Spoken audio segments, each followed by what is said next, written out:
everybody, my name is Luke Mara and this is Hot Mode, and today on Hot Mode we're doing something a little bit different than what we normally do, but I think it's going to be really cool.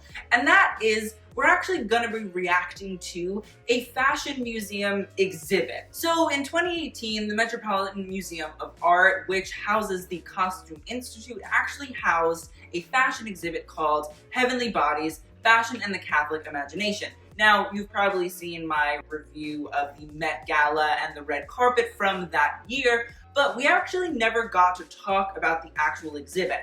And with this year, I was kind of hoping that I would get to go to the Met and sort of document a little bit of the behind the scenes of the exhibit. I was hoping, I don't know if that was actually gonna happen, but as soon as the Met Gala was postponed, that sort of was off the table. But I still feel like it could be really cool for us to go to a fashion exhibit together, to look, to, you know, remember, to engage with whatever the pieces are. So there were a few videos of two different parts of this Heavenly Bodies exhibit. One is held at the Met Fifth Avenue, which is the famous Met on the Upper East Side, and the other one was held at the Met Cloisters, which is like an old sort of church or sanctuary that was turned into a museum, and it's up in the Bronx, New York. So we're gonna be reacting to it. I'm actually very excited. This is different, but it's something cool and interesting and fun and like historical. Let's get into it, people. The full title of the exhibit for that year was Heavenly Bodies, Fashion and the Catholic Imagination. It was held from May 10th to October 8th, 2018, held at two different parts of the Met.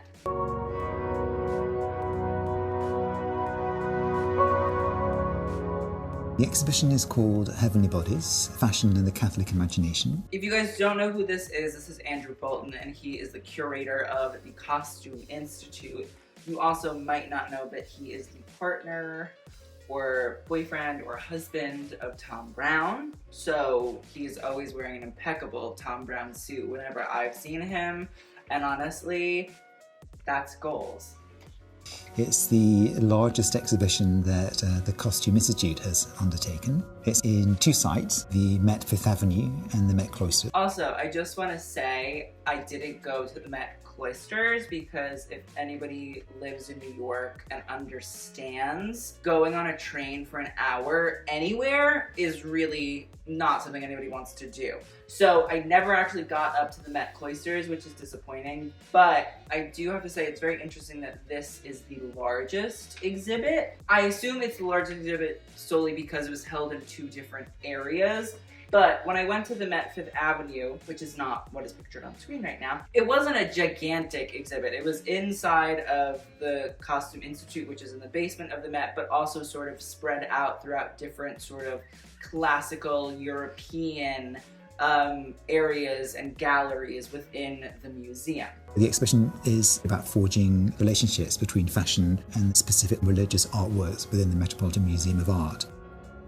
The exhibition, in a way, has been planned almost like a procession. Also, we should note, these are Versace dresses. They're gold in that metallic mesh that Gianni Versace invented and sort of coined as a big part of his brand. And it has all these crosses on a bunch of different dresses, and Versace grew up as a Catholic in a sort of small town in the south of Italy. So that sort of Catholic imagery comes out in a lot of his work, but here specifically, it's very simple, but it's still quite gaudy. It's still quite like Versace in your face. Not now Versace in your face, because that's a Versace you don't want on your face, but the Versace of like the 80s and the 90s, he could do whatever he wants to my face. When you enter the Met Fifth Avenue, you're almost immediately confronted with the start of the exhibition, which begins in the Byzantine Galleries. Also, those galleries are like, there's the big Met steps, not the ones outside, but the big Met steps that are inside and sort of brings you into the European wing.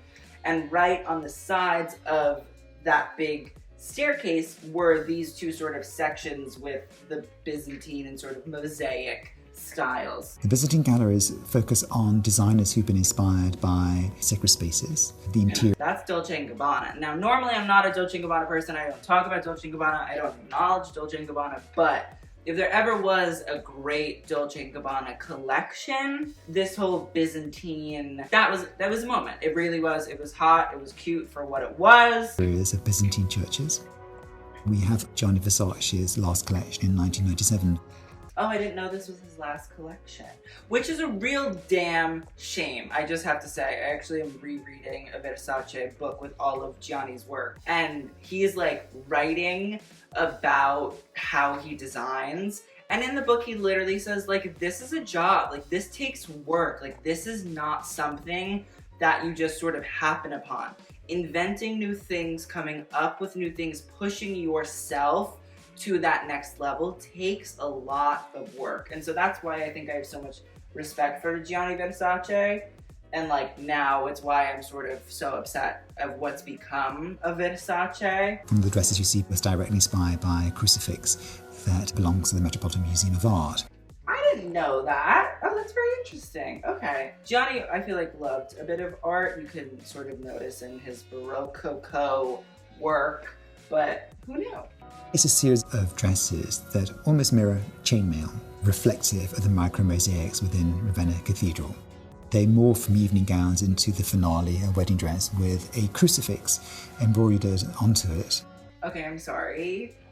I know a thing or two about a unibrow. She needs a goddamn wax, just saying. The Dolce Gabbana collection was inspired by the mosaics at Monreale Cathedral.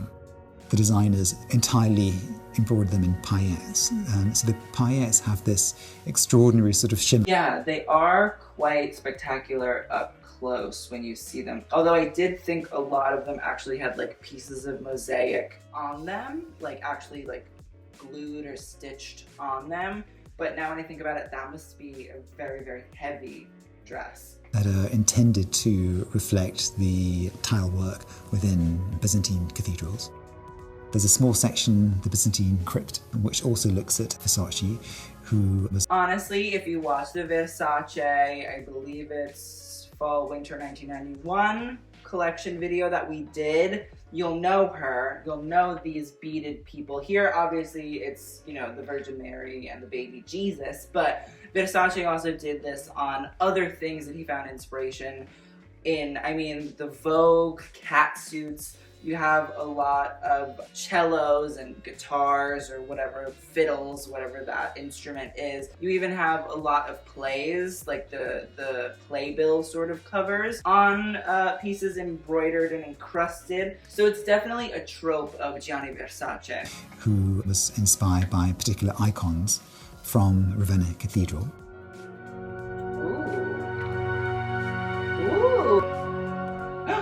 Oh my god! Okay, when I was doing my intro, which I stopped doing recently, you normally hear me say, and you guys can check out the Fashion Victims podcast that I host with my friend Darnell Jamal. That's my friend Darnell Jamal looking at this Versace jacket. Hi Darnell, I don't know if you intended to be in this video, but here you are looking dapper, you know, getting a little philosophical about this Versace leather jacket with crosses on it. So if you didn't know who I was talking about for the longest time when I talked about Darnell Jamal, that's Darnell. The more you know. That's so funny, I love that. Move out of the Byzantine galleries into the medieval Europe gallery. The theme of that space is really designers. Okay, so I know that this dress with the blue sort of cloak is a Riccardo Tisci design.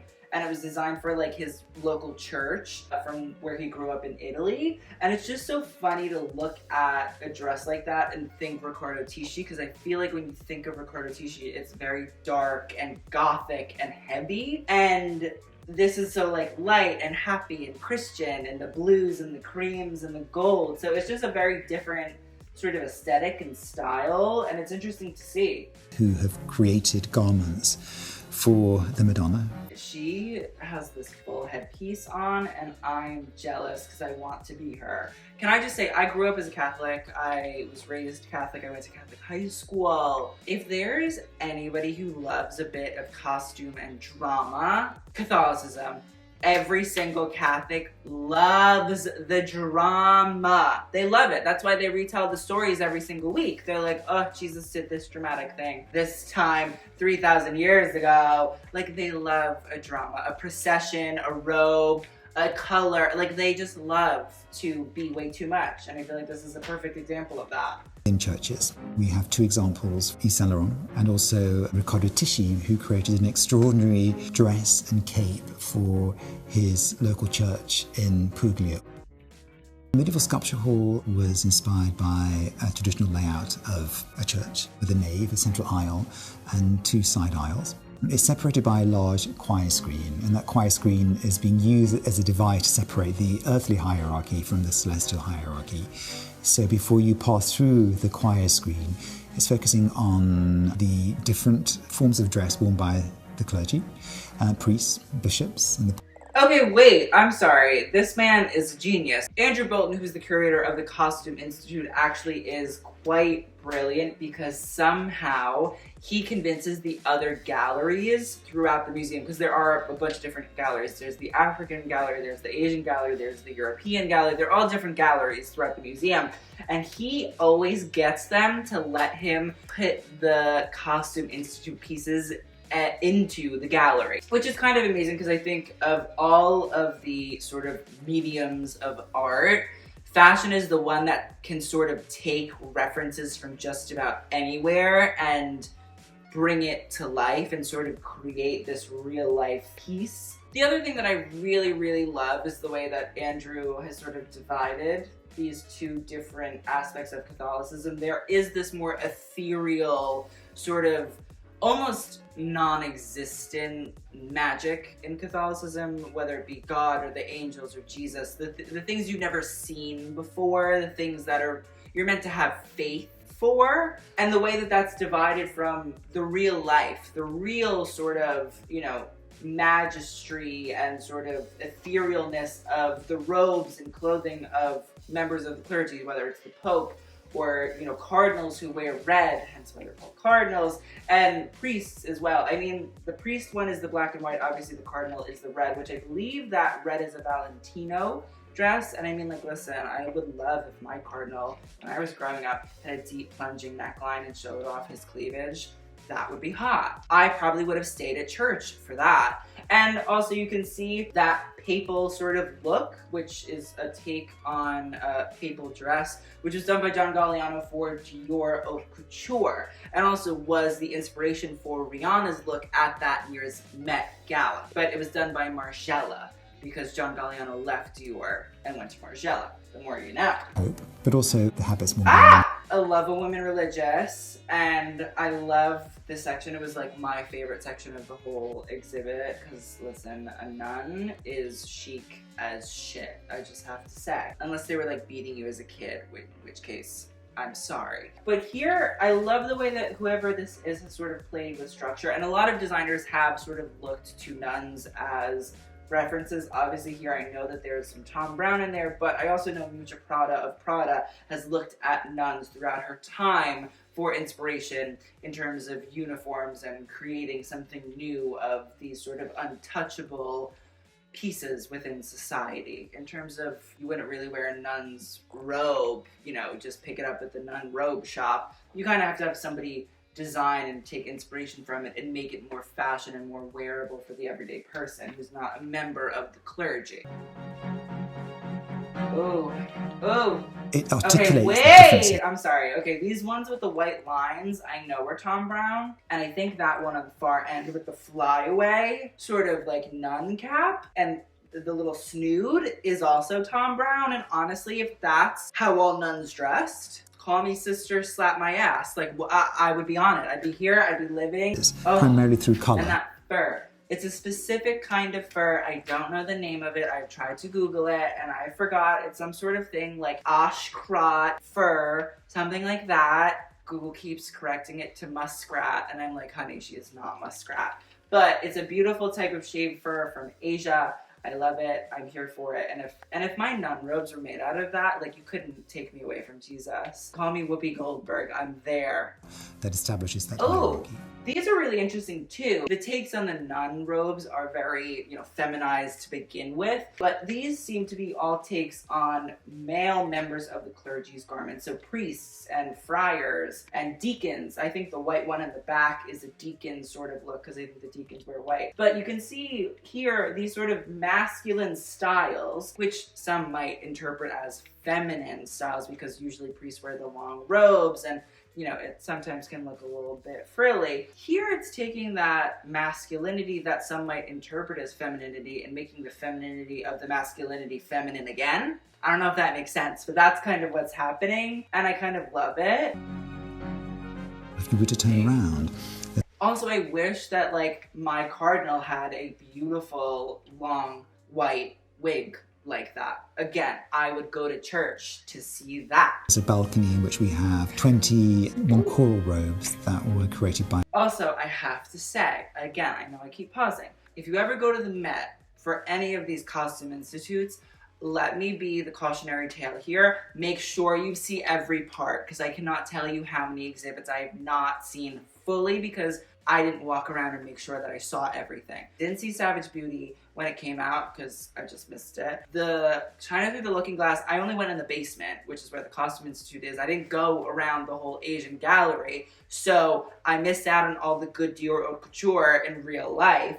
And I feel like I've missed other stuff. I mean, this one, I didn't even go to the cloister. So if you can, make sure you see everything. Otherwise, you will live with that regret for the rest of your life. Balenciaga for a choir in Spain, in San Sebastian.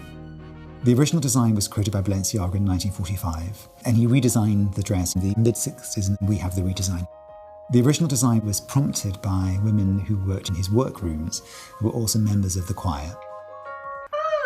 I don't know if you guys know, I don't know if I've said it enough, but Cristobal Balenciaga was a very dedicated Catholic who grew up in Spain, and I think he was just very dedicated to Catholicism. I think he donated a lot of money to the church when he was still alive and around, and, was very devout, so the more you know. And there is this one collection that Thierry Mugler created called The Winter of Angels in the mid-80s, based on the Archangel Gabriel, including a gold dress that has 3-foot span wings sprayed and painted gold. And then you enter the treasury, and in the treasury... This is the moment. This was the moment. I stood and looked at this Alexander McQueen number 13 angel wings made out of wood with punctured holes in the wood so it sort of makes sounds piece for at least half an hour, which I feel like in museum time is a really long time. Or at least in Luke's museum time, that's a really long time. And also behind this, you can see these are Craig Green painted or printed stained glass prints or motifs that Craig Green did. Craig Green is a British menswear designer, if you do not know. And it's just amazing that you get to see this look from number 13, which is the iconic, or one of the iconic McQueen collections, where Shalom Harlow is on the spinning wheel and she's sprayed with all the paints. Yeah, that's the moment. I just love that it was paired with that simple trouser, like a simple tailored trouser, which is a McQueen DNA signature, cut off a fleck of that man's skin and you're gonna find some tailoring, DNA in there. So I love it. I'm here for it. I live. Are pieces that, again, relate directly to some of the artworks there, including rosary bead. The other thing to note is I love this black leather belt and rosary bead headpiece because I'm so amazed that Andrew incorporates not just straightforward interpretations of Catholicism. If you guys didn't know, the Catholic Church was actually heavily involved in this exhibit. They donated a lot of pieces from the Vatican collection, which that's a hard place to pull from. Stylists that are watching this, if you know about a hard pull from certain brands, the Catholic Church is the hardest brand to pull from. And so it's just great to see that this is sort of BDSM, sadism and masochism sort of style in that black leather, and yet it's still in the exhibit, knowing that, people interpret Catholicism and Christianity in different ways. It's not always the prim and proper sort of outlook that the Catholic Church presents itself in. So I have a lot of respect for Andrew for doing that. Which was the sort of accessory par excellence of the Gothic subculture.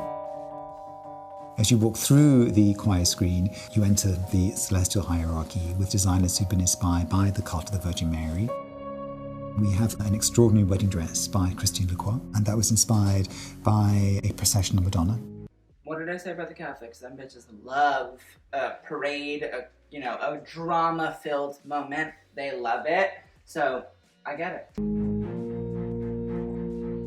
The Lehman wing focuses on the cult of saints and the cult of angels. Okay, I just have to say that devil's shoulder jumping out, like, she's hot. I like her. I want to be her friend, and her little angel friend next to her, and her little silver friend next to her. They can all be my friends. I like them. Some of the earliest examples in the exhibition are on display there, including 2 dresses by Jeanne Lanvin. One that belongs to the Metropolitan Museum of Art, that dates from 1939, that was directly inspired by the angels depicted in Fra Angelico's paintings, the blue in particular, which became known as the Lanvin blue, and it was a specific dye that she developed. And also a suite of dresses that were designed I have to say that the pleated moments here, I love. The rumpled, frumpled drapery going on, they scare me. I don't like them. And also, I remember seeing these Rodarte pieces, and Andrew will say that they were inspired by frescoes. Meh, they're just a bit meh, in my opinion. and they were directly inspired by Fra Angelico's frescoes at San Marco. And the finale to that particular collection was a dress that was inspired by Bernini's St. Teresa. Okay, so there are 2 videos. We're going to talk about the second video. We're going to react to it. But I just have to say there is one part of this exhibit at the Met Fifth Avenue that is not talked about in this video, which I actually think is really shocking. In the basement of the Costume Institute, there actually was the Vatican section of the collection. Now, the Vatican, which is inside Rome, was kind enough to donate to the Met these pieces, you know, as a sort of bolstering of this exhibit. But I swear to God, some of the most beautiful garments I've ever seen in my entire life. There are robes that were like hand embroidered by some nuns in like probably the 12, 13, 1400s that are using these beautifully colorful metallic-y sort of threads that are almost like depicting different aspects of Catholic life and sort of different stories from the tales of Jesus and God. And, you know, there also were pieces that were actual papal robes, so they were actual Pope's robes instead of the stylized and aesthetically pleasing versions by people like John Galliano. There also was like a whole room in the back which had all of these insane papal crowns. I think the Catholic Church over time really has amassed insane sort of wealth. So there were these beautiful gold, gigantic crowns and chalices that were like, you know, had rubies and diamonds and emeralds and whatever gigantic precious stone you can think of.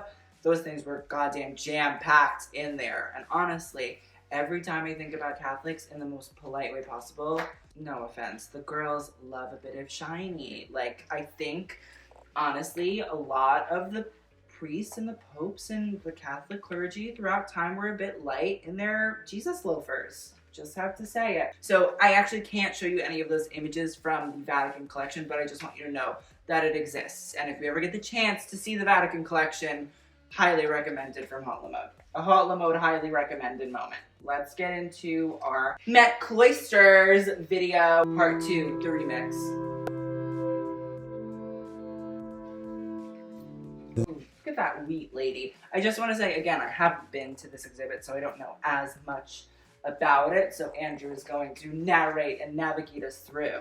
The Met Cloisters was based on particular cloisters from France, primarily, but it also involves God. I'm pretty positive cloisters are like where the monks hung out in like medieval Europe. It's like their little like churches and buildings. And also, I'm sad that I haven't been to the Met Cloisters because it looks beautiful. And also thematic galleries. You enter into the cloisters through the Romanesque gallery. All of the garments that... Can I just say, that silhouette is giving me very Gareth Pugh sort of structure, and I like it. Garments that we've selected for the exhibition relate directly to either the architecture or the functions of those particular spaces.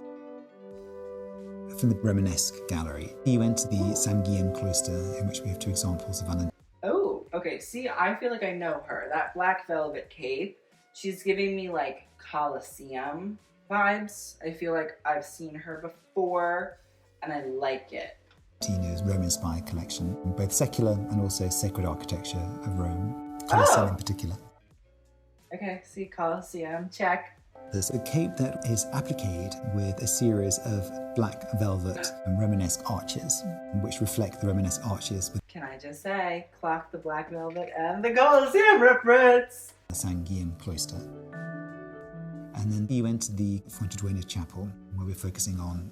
That is like a beautiful image in and of itself. Like the way they have the light shine on it, which I'm sure is actually kind of scary, or they must have had certain special lights, because a lot of the time with museum quality pieces, you kind of can't put like light on it, or you have to make sure the room is, you know, temperature controlled, because the material will deteriorate faster if it's put in, you know, questionable circumstances. This one seam wedding dress that was created in 1967. It's believed to have been made from one length of fabric with one seam. It's actually made from two lengths of fabric with three shaping seams. But it also relates to garments worn by Jesus at the crucifixion, which were made from one length of fabric. So it's a nice connection to one of the That's brilliant. I love that. crucifixes in that space.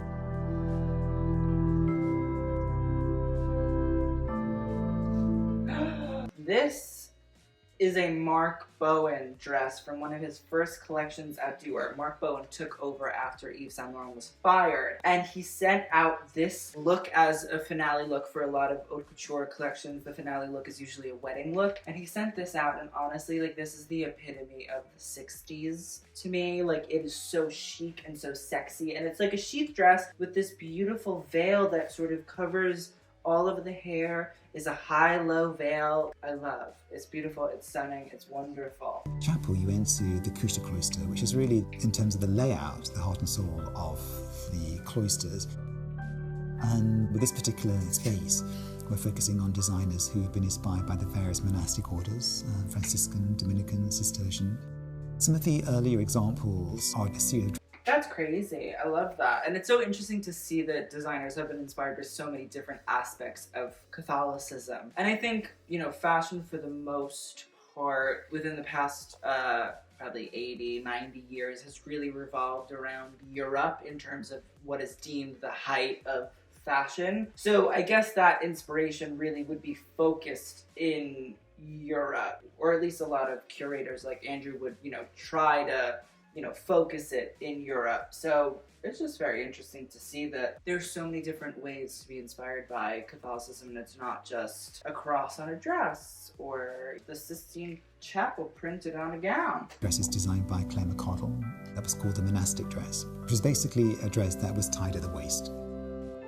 Wait, okay, Claire McCardle also, I'm not super duper familiar with her work, but I know that she's an American designer, or was an American designer, but highly respected by many of the sort of fashion historians and costume historians who look at 20th and probably late 19th century clothing. Claire McCardle is one of the tops that everybody loves to talk about. And Claire was very much inspired by Madame Grey and Vianney, and there'll be a few examples of garments that are in the MET collection by Madame Grey from the late 60s and early 70s. And that were I like her sleeves. I want to get to know her. And I feel like we've seen like Valentino sleeves like that by Pierpaolo, which again, I love. Inspired really by the large sleeves of Cistercian choir robes. Oh, I see some Rick Owens, and that looks like a little bit of Claire White Keller Givenchy, that black and white, but I'm not certain. But I know that Rick Owens.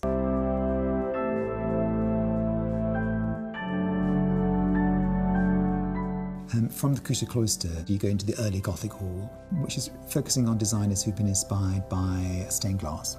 Jean-Paul Gaultier created a dress that was inspired by Fouquet's famous painting. Holy Toledo. We don't talk about Jean-Paul Gaultier a lot on this channel because I'm not the biggest Gaultier head, and I feel like I always say that, but maybe I should, because the man honestly was a genius, still is, but you know, now he's no longer designing. The Virgin and Child, which he fractured to look like a stained glass window.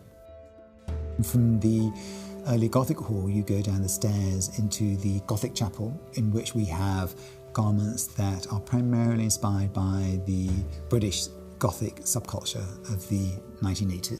Also, we should also note, if you've never seen The First Monday in May, you should. But Andrew discusses growing up in the UK and how he was inspired by subcultures like the New Romantics, which were sort of not very Gothic like this, but it's great to see that Andrew sort of intertwines these subcultures into Catholicism. And normally a subculture of this sort of style, Gothic, sort of be like rejected by Catholicism, I think, or it would be an outside sort of, you know, way of interpreting Catholicism. But it's great to see that Andrew sort of all brings it in. It's not just high fashion as a reference or robes from the Catholic Church as a reference. It's all different things. It's not discriminatory. It allows multiple aspects of Catholicism to be explored, which I think when you're working with the Catholic Church and having the Catholic Church contribute to your exhibit, you would probably try to be a little bit more, you know, PC and conservative, but I don't think that necessarily is happening here. And I like that Andrew sort of hit it outside of the box. And the particular tropes associated with that, obviously. Oh, she is sexy. I don't know who she is, but she reminds me of Olivia Tayskins. Use of the colour black. And from there I feel like she's a Valentino, and I feel like I know her. Look at that little Adam and Eve. I would have preferred Adam and Steve, but Thuy Chezon. The glass gallery. In the glass gallery, we are showing garments that relate to the plantings of the gardens of the cloisters. We're directly inspired by medieval plantings. We're focusing on designers who've Oh, I love that. White and the green and the pink. Gorgeous. used particular flowers, fruits that have a Christian symbolism, such as wheat, which is representative of the body of Christ. Smart! I love that. I think that's brilliant. Within the Eucharist and a commemoration of the Last Supper. One dress is by Valentino that's beautifully embroidered with gold thread, silver thread and pheasant feathers, and to create this very stylized version of Kranach's painting of Adam and Eve. Okay, like again, when people say fashion is not an art form or is not an art medium, bullshit, because the amount of time, handwork, technique, skill, expertise that must take to make that dress, it's probably worth the $100,000-$200,000 that it probably costed or cost. And then from the glass gallery, you enter the treasury, and in the treasury are masterworks of medieval art, precious objects often used within the mass, reliquaries, as well as chalices, but also garments such as chasubles. And within that space, we've selected pieces that, again, relate directly to some of the artworks there. We have an example by Sean Lee Alexander McQueen, a silver crown of thorns that was used in McQueen's Dante collection, based on Dante's Inferno. And in the Bompard room, we have 3 hats that were created by Philip Tracy, based... It's insane that they have this sort of trilogy of work by the collaborators of McQueen. I mean, Philip Tracy, if you do not know, created all of the hats, or a lot of the hats, for McQueen throughout the years, and was discovered by Isabella Blow, who was Lee McQueen's mentor. Also, Sean Lean, who did that little crown of thorns, did a lot of the metalwork for Alexander McQueen. So if you remember, I believe it's Deborah Shaw in Le Poupée or La Poupée, or however the fuck you say it. You know, she's walking with that sort of wire that was very reminiscent of slavery, which, you know, sort of got a lot of media attention for the La Poupée collection. Sean Lean created that. So it's actually amazing that there's so much McQueenisms in an exhibit, and that's why we love Andrew even more. On a Madonna headdress, and the idea of the crowning of the Virgin, made out of straw that have been touched with gold gilt. These are also beautiful and stunning, and I love a molded hat on a head. Also, Charles James, if you remember from our 2014 Met Gala, and if you don't remember, you should probably go watch it. Charles James actually did a lot of work where he would mold hats onto people's heads when he was a milliner early on in his career. So I just feel like this is very reminiscent of that, and I like it. One of the most frequented galleries in the Met Cloisters is the Unicorn Tapestries Gallery. And in that space, we have a dress by the American designer Tom Brown with a unicorn. Oh my god, I can see the little unicorn in it. I can see his little face. I like that. Embroidered into the dress, which is entirely made out of chiffon ribbons. And on the back, Tom's created 2 red ribbons that relate to the blood on the back of the unicorn in one of the tapestries. Also, I just want to say, if my husband and or boyfriend and or partner was Tom Brown, I'd be set, I'd be sold. I'd quit YouTube. Like, that would be amazing, iconic, wonderful, stunning. I'm jealous of Andrew Bolton in every way possible. Then in the Nine Heroes Tapestry LaCroix greens. Oh, love. Beautiful. room, or some of the earliest tapestries in the Metropolitan Museum's collection from the early Middle Ages. And within that section we have used garments by Craig Green, inspired by a stole, but made out of Islamic prayer mats. So those particular garments relate to the idea of the Crusades. Some of the more complex pieces are on display. Oh God, again, like if my cardinal wore a plunging red dress like that, I'd be at church every Sunday. I'd be receiving Jesus's body all of the time, directly into my mouth. Forget my hands, just put it right there. In the MET cloisters. So I hope that it's a journey people will make. Okay, obsessed. And I'm sad that I missed the entirety of this whole cloisters exhibit. I'm a dummy. So that is the end of the video. I hope you guys enjoyed. I know it's something a little bit different. It's something a little bit new, but I actually feel like it's something that we could do a little bit more often. I mean, if there are other fashion exhibits out there, you know, we could look at them. We could discuss, dissect, do all of those kinds of things. So please let me know what you guys thought in the comments down below. And if you'd like for me to do more of these, let me know. I will see you guys in the next video. Thanks for watching, and TTYL.